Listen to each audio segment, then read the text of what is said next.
Welcome back, everybody. Glad you're joining in today, and I know that I am long overdue for a new video, but there's definitely a reason for that downtime, and as a matter of fact, it is directly correlated with the subject of today's video. But before I get going in that real quick, I have to apologize about something. If you would please forgive me for the cursor being in my capture. I completely forgot to uncheck the cursor in my recording software, and I didn't notice it until I was editing, so I'm very sorry about that. Hopefully you will let me slide this time around. Anyways, let's get right to today's topic. As the title says, this video is about a burning question that has been in the back of many sim racers' minds for a while. It's actually been in the back of a lot of gamers in general's mind, but we're going to be specifically talking about sim racing because that's what I do. That's what we do as a community. We're sim racers. And this question or this choice got even more real and more in your face with the launch of the Oculus Rift CV1 and the Vive headsets earlier this year. And that question is simply this. It's actually a two-parter. Is VR the way to go for sim racing? And if it is, should you jump on the bandwagon now? Should you wait till later? Or should you not make the switch at all because you don't want to for whatever reason? And I know there are tons of people who struggle with this and they're not sure what to do. I personally was one of those people too. I mean, I know a lot of people have tons of money tied up in triple monitor setups that they have been putting together for years, and it's hard to just put that away in the closet and spend another $600 or $800 for a VR headset. So it's something that people really struggle with, and that makes sense. And as I said, I also struggled with that for a long time, and I pretty much have gone back and forth since the CV1 and the Vive were released, and I never really could come to a decision. I mean, that's a ton of money for an early version of anything, really. Let's be honest about it. Well, I finally pulled the trigger and I hopped on the bandwagon, so I thought now that I've had some time, I'd put my thoughts, I've had some time to wrap my head around what the virtual reality thing actually is. What is it about? What does it give you? What's the difference? Why would anybody even consider it? So now that I've got my mind wrapped around it and I see that it's pretty damn awesome, to be honest with you, I thought I'd just give you a few points.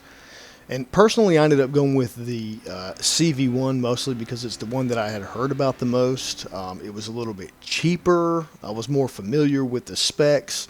Most of the sim racers that I personally talk to a lot, that's what they went with. And also, I have a very small space for sim racing. I can't utilize the Vive's sensors and the large space to walk around. So to me, that extra money I couldn't see a reason for spending it. I would never use the features you get for that extra $200, so I went with the Vive. Not to say I went with the Oculus, and it's not to say that the Vive is not a good headset because I've heard great things about it. It just wasn't the one that I went with. But I think if you go with either the Oculus or the Vive, you're going to be set up pretty good.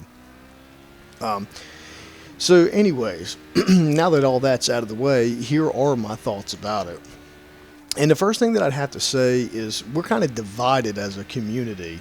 And I think that we all need to come to this realization that, we need to come to grips as a gaming community in general, because we are far past any possibility of VR failing. I mean, virtual reality is here. I mean, it's here to stay. All the big names and big developers are all in, and anyone who is not really all in yet are following closely in their footsteps. So, I firmly believe that within the next couple of years that VR will be much cheaper and it'll be much more mainstream. I believe that it will be very easy to be used and it'll be plug and play, and that it won't take a computer from NASA to run it like it does now. I think the lens technology will be twice as good in the next generation of VR and then 8 times better in the one after that. So if you're still one of those people who think that VR will never catch on, it's just a silly idea like the Xbox Connect, I think that you're wrong and you may want to rethink things. So the real question is, should you buy one now or should you wait? Not should you get one at all, because yeah, you need to get one. They're great. But should you buy one now or should you wait until later? And that's the real question.